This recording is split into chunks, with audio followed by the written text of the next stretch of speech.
Welcome dear friends, achievers path classes में मैं अवधेश आप सभी का स्वागत करता हूं टीईटी में आए हुए क्वेश्चंस के साथ में। तो दोस्तों आइए स्टार्ट करते हैं। यहां पर मैं डिस्कस करूंगा सभी टाइप की टीजीटी में, चाहे वो यूपी के हों या अदर स्टेट के हैं, सभी टीईटी एग्जाम्स के बारे में मैं डिस्कस करूंगा। तो आइए स्टार्ट करते हैं दोस्तों। पहला क्वेश्चन है, वायु दाब नापने वाला यंत्र किस नाम से जाना जाता है। तो दोस्तों यहाँ पर है, पहले तो मैं गलत ऑप्शन पर डिस्कस करूँगा ताकि गलत चीज़ें पता चले कि क्यों गलत है। पहली चीज़ तो थर्मोमीटर, थर्मोमीटर से आप टेम्परेचर मेज़र करते हैं। नेक्स्ट है हाइग्रोमीटर। दोस्तों जो हाइग्रोमीटर होता है, हाइग्रोमीटर से आप इन्वायरमेंट की ह्यूमिडिटी को मेज़र करते हैं और इसी से पता चलता है कि बारिश होगी कि नहीं होगी अकॉर्डिंग टू ह्यूमिडिटी, यानी कि नमी। नेक्स्ट है यहाँ पर सिस्मोग्राफ। दोस्तों जो सिस्मोग्राफ होता है, सिस्मोग्राफ से आप देखते हैं कि जैसे रिएक्टर स्केल होता है, रिएक्टर स्केल से आप भूकंप की तीव्रता मेज़र करते हैं, यानी कि कितनी इंटेंसिटी का अर्थक्वेक आया है। वैसे ही सिस्मोग्राफ क्या होता है, जैसे एक ईसीजी होता है ऐसे ही सिस्मोग्राफ होता है। बिल्कुल ऐसे इस तरह से एक ऐसे ग्राफ्स निकलते हैं कि कितने स्पीड से आया है भूकंप आया है। तो दोस्तों इसको सिस्मोग्राफ बोलते हैं। तो इसको भूकंप मापी भी बोलते हैं सिस्मोग्राफ को हिंदी में। तो दोस्तों यहाँ पर जो बैरोमीटर है, वायुदाब बैरोमीटर से मेज़र करते हैं। ऑप्शन ए सही है। नेक्स्ट है दोस्तों, कौन सा वायु कौन सा वायुमंडलीय प्रदूषक अम्लीय वर्षा का मुख्य कारक है। दोस्तों यहाँ पर देखिए होता क्या है कि जो सल्फ़र डाइऑक्साइड होता है दोस्तों, सल्फ़र डाइऑक्साइड एक गैस होती है और जैसे ही ये गैस ऊपर उठते हुए, ये सल्फ़र डाइऑक्साइड गैस जैसे ऊपर उठते हुए इन्वायरमेंट में, यानी कि ऊपर पहुंचती है बादलों में, तो वहाँ पर नमी होती है। नमी का मतलब H2O पानी होता है और ये सल्फ़र डाइऑक्साइड H2O के साथ मिल करके सल्फ्यूरिक एसिड फॉर्म करता है, यानी कि H2SO4 फॉर्म करता है। और दोस्तों ये जो H2SO4 होता है ये एसिड होता है, इसे सल्फ्यूरिक अम्ल बोलते हैं और यही अम्ल पानी के साथ में ज़मीन पर आता है तो इसे हम कहते हैं एसिड रेन। और जब एसिड रेन होता है दोस्तों, तो एसिड रेन के समय में क्या होता है कि जितने भी इमारतें होती हैं, जैसे कि हमारी ऐतिहासिक धरोहर है ताजमहल, तो ताजमहल की इमारतें पीली हो गई हैं, या जितनी भी चीज़ें होती हैं कंस्ट्रक्शन वाली चीज़ें, चाहे फसल हो चाहे वो इमारतें हों, उनको काफ़ी नुकसान पहुंचाता है। तो यहाँ पर sulphur dioxide is the correct answer. Next है दोस्तों, निम्नलिखित में से कौन सा ग्रीन हाउस गैस नहीं है। यहाँ पर ग्रीन हाउस गैस नहीं है पर फोकस किया गया है। अक्सर क्या होते हैं दोस्तों, जैसे हम ग्रीन हाउस का नाम सुनते हैं, क्योंकि दोस्त लोग रट के जाते हैं और नई शब्द उनको दिखता नहीं है पेपर में, इतनी ज़्यादा खुश हो जाते हैं तो वो गलत ऑप्शन पर टिक कराते हैं। तो इसलिए हमें यहाँ पर फोकस करना है, यहाँ पर नहीं पूछ रहा है। तो दोस्तों जो कार्बन डाइऑक्साइड गैस होती है ये green house gas effect generate करती है। नेक्स्ट है नाइट्रोजन ऑक्साइड भी क्रिएट करती है और मेथेन, मेथेन तो मुख्य कारक गैस है यहाँ पर, ये भी जनरेट करता है। इसके साथ साथ वाटर वेपर होता है, यानी कि H2O जो होता है, H2O यानी कि नमी जो होती है, ये भी ग्रीन हाउस इफेक्ट उत्पन्न करती है। लेकिन जो कार्बन मोनोऑक्साइड है दोस्तों, ये कार्बन मोनोऑक्साइड एक पॉइजनस गैस होती है, तो ये क्या करता है, ग्रीन हाउस गैस में पार्टिसिपेट नहीं करता है। तो ऑप्शन सी सही होगा। नेक्स्ट है दोस्तों, वायुमंडल में 99% भाग पर किन दो गैसों का विस्तार है। तो हम जानते हैं दोस्तों कि जो हमारा इन्वायरमेंट है उसमें सबसे ज़्यादा जो गैसें पाई जाती है, ऑक्सीजन पाई जाती है और नाइट्रोजन पाई जाती है। नाइट्रोजन कितना 78% होती है और जो ऑक्सीजन होता है ये 21% अप्रॉक्स होती है। तो दोस्तों इस तरह से ये क्या करता है, लगभग 99%, ये 99% एरिया कवर करता है। तो ऑप्शन बी सही हो जाएगा यहाँ पर। नेक्स्ट है दोस्तों, वायुमंडल की सबसे निचली परत का नाम बताइए। तो दोस्तों आप जानते हैं कि वायुमंडल की सबसे निचली परत है क्षोभ मंडल, जिसमें हम रहते हैं। और आगे बढ़ते हैं दोस्तों, ये सब यूपी टेट के आए क्वेश्चन है, फिर हम डिस्कस करेंगे हरियाणा टेट और बाकी अदर टेट के यहाँ पर क्वेश्चंस हैं दोस्तों। नेक्स्ट आगे बात करते हैं, पृथ्वी के वातावरण की किस सतह में ओजोन परत पाई जाती है। तो ओजोन परत कौन सी सतह में पाई जाती है दोस्तों, हम जानते हैं कि जो ओजोन परत होती है ये स्ट्रेटोस्फेयर में पाई जाती है। स्ट्रेटोस्फेयर में ओजोन परत पाई जाती है, जो सूर्य से आने वाली अल्ट्रावायलेट किरणें होती है, यानी कि यूवी रेज जिसको बोलते हैं, अल्ट्रावायलेट रेज जो होती हैं, इनसे हमारे को प्रोटेक्ट करती हैं। अगर ये यूवी रेज हमारे धरती तक पहुंच जाए तो ये क्या करती हैं, तरह तरह की स्किन कैंसर वगैरह जनरेट करती हैं। नेक्स्ट है दोस्तों, इंद्रधनुष में रंगों का क्रम क्या है। तो आप बहुत अच्छे से जानते हैं, इसका ऑप्शन नंबर डी सही होगा। नेक्स्ट है दोस्तों, बंद कमरे में यदि कोई 3-4 घंटे के लिए कोयले की अंगीठी का प्रयोग करता है तो इसका खतरनाक प्रभाव क्या होगा। दोस्तों हम जानते हैं क्या होता है कि अक्सर ये घटनाएं अक्सर सुनने को मिलती हैं, पहले ज़्यादा सुनने को मिलती थी, अभी तो नहीं। अक्सर लोग क्या करते थे कि जब ठंडियों के दिनों में अंगीठी जलाते थे और अंगीठी जला करके कमरा बंद करके सो जाते थे। तो अंगीठी जलाने से क्या होता था कि कोयला इसमें जल रहा है और पूरा रूम सोचते थे हीट हो जाएगा, तो ये रूम बंद करके सो जाते थे, और सुबह के टाइम वो हमेशा हमेशा के लिए सो जाते थे।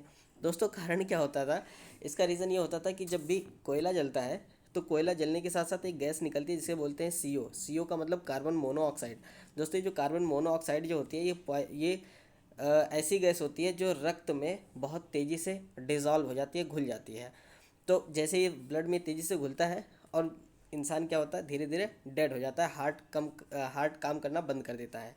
दोस्तों एक छोटा सा क्वेश्चन यहाँ पर और बनता है। क्वेश्चन ये बन सकता है कि ऐसी कौन सी गैस है जो ब्लड में सबसे तेज़ी से मिलती है, तो वो गैस है कार्बन मोनोऑक्साइड यानी कि सीओ।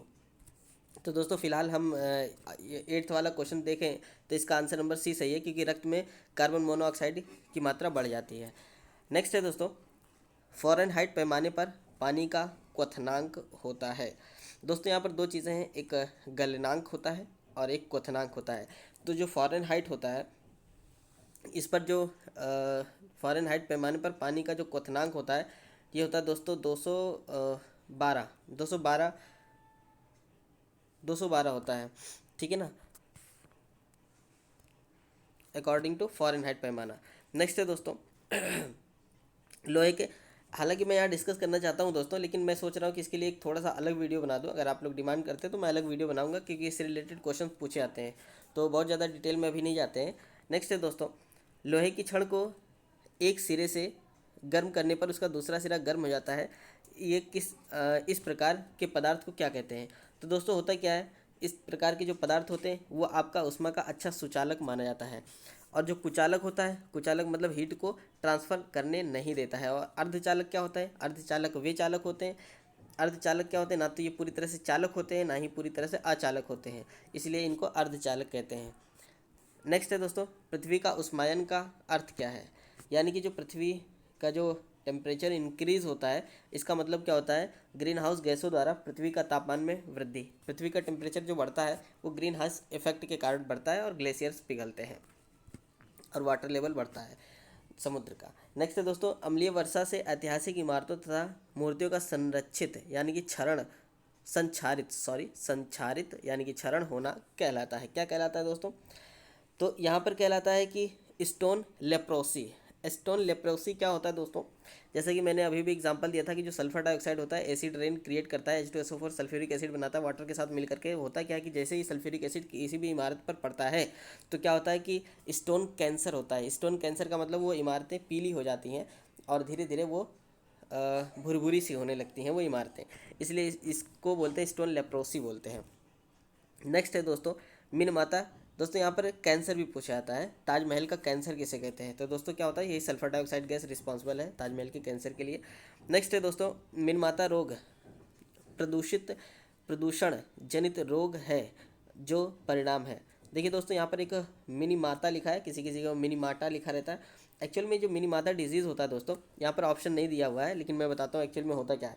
जो मिनीमाता डिजीज़ होती है ये एच जी का मतलब होता है मरकरी। दोस्तों क्या होता है कि जब मरकरी पानी में ज़्यादा अमाउंट में चले जाता है तो एच जो होता है ये हैवी मेटल्स में आता है, और ये हैवी मेटल्स क्या होता है, बॉडी के अंदर जा करके बहुत बुरी तरह से नुकसान करता है बॉडी को। दोस्तों मैं बताऊंगा थोड़ा सा, जो मरकरी होता है ये भी दो टाइप की होती है। एक लैब में यूज़ की जाती है, ये बहुत ही खतरनाक होती है, और एक थर्मोमीटर में यूज़ की जाती है जो कि शोधित होती है, शोधित अवस्था में होती है। तो दोस्तों जो शोधित यूज़ करते हैं हम पब्लिकली ये यूज़ करते हैं, तो ये जो होता है ये भी बहुत खतरनाक होता है। जैसे हमारी बॉडी में जाता है तो तरह तरह की बीमारी उत्पन्न करता है, जिसमें से एक बीमारी है मिनीमाता डिजीज़। तो ये किस रोग जनित है, जो परिणाम है एच के कारण, ठीक है ना दोस्तों। एच यानी कि मरकरी, जिसको बोलते हैं पारा बोलते हैं, तो पारे के कारण है। इन दोनों में से कोई भी ऑप्शन नहीं है।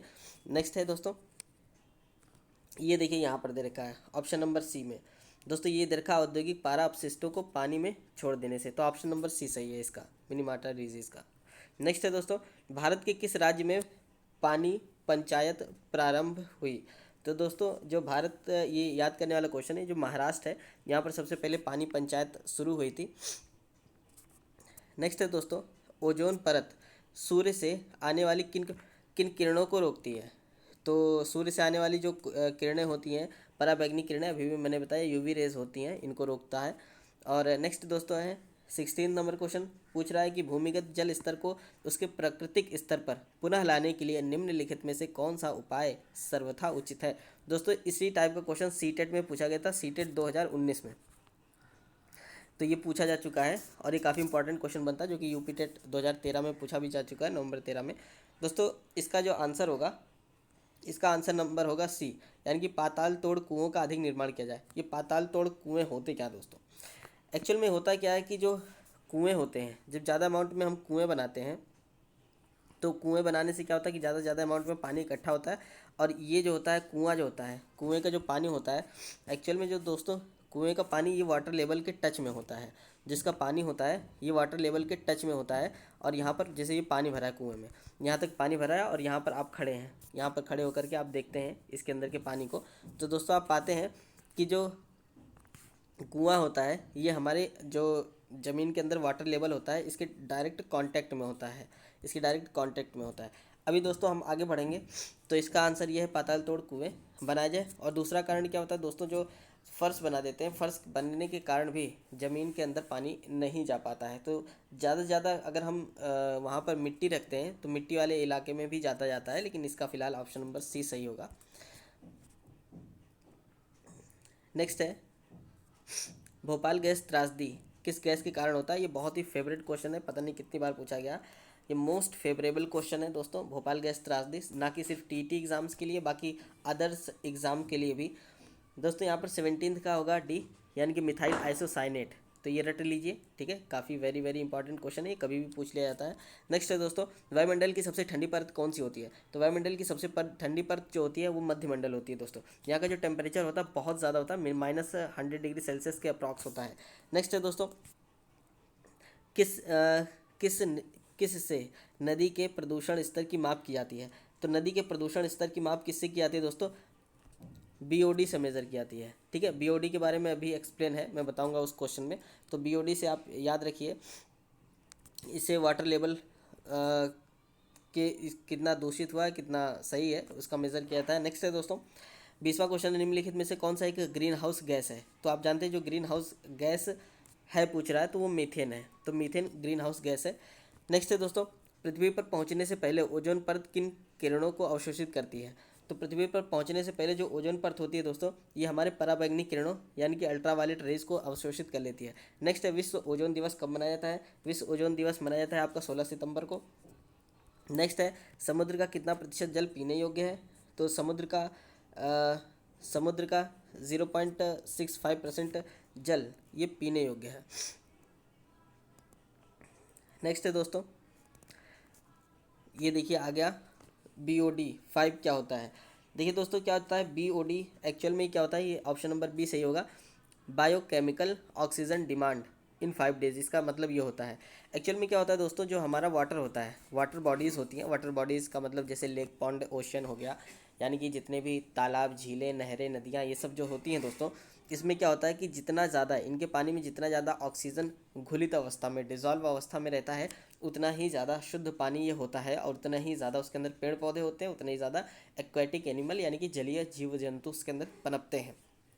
और होता क्या दोस्तों, जब भी इसके ऊपर कूड़ा करकट फेंक दिया जाता है, या जो एल्गी वगैरह कुछ स्पेशल टाइप की होती हैं जिसे ब्लूम बोलते हैं, देखा होगा कि तालाब हरे हरे हो जाते हैं, या बिल्कुल पीले पीले लाल तालाब हो जाते हैं, या हरे रंग के तालाब होते हैं, उस पर छोटे छोटे पत्ते जैसे बिछ जाते हैं। एक्चुअल में होता क्या है, जैसे कि आप देखते हैं कि जैसे कि जलकुंभी होता है दोस्तों, जलकुंभी देखिए, तो जलकुंभी क्या होता है, बहुत तेज़ी से फैलता है। ये जो जलकुंभी होता है एक्चुअल में क्या होता है, ये तेज़ी से वाटर के ऊपर फैल जाता है और वाटर के ऑक्सीजन को तेज़ी से एब्जॉर्व कर लेता है, जिसकी वजह से इसके अंदर जो भी जीव जंतु होते हैं वो तेज़ी से मरने लग जाते हैं। इसी तरह से क्या होता है, इसकी ऑक्सीजन को कम कर देता है। तो एक्चुअल में क्या होता है, यह कूड़ा करकट जो भी इंसान फेंकते हैं वो भी क्या करता है, ऑक्सीजन को कम कर देता है, उसके पीछे बहुत से फैक्टर काम करते हैं। तो दोस्तों होता क्या है कि इस तरह से ऑक्सीजन की कमी हो जाती है और वो जल दूषित हो जाता है, दिखने में तो शुद्ध जल लेकिन वो दूषित जल हो जाता है।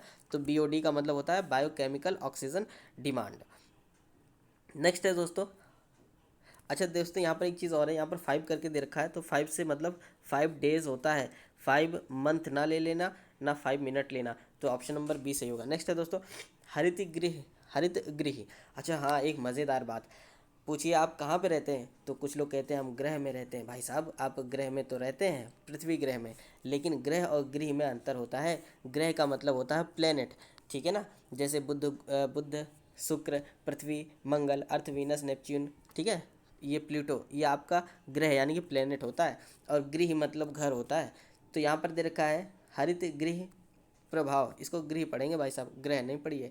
तो हरित गृह प्रभाव के द्वारा पृथ्वी पर कौन सा रेडिएशन होता है, आप अभी भी पढ़कर आ रहे हैं कि ऑप्शन नंबर डी होगा, इंफ्रारेड रेडिएशन होता है दोस्तों। नेक्स्ट है ऑप्शन नंबर 26 का, लंदन धूम्र पाया जाता है। ये क्या है, लंदन धूम्र क्या होता है? एक्चुअली मैं इसको डिस्कस करूंगा दोस्तों, अभी मुझे सिर्फ 25 क्वेश्चंस बनाने थे, लेकिन मैं इसको बताता चलता हूँ।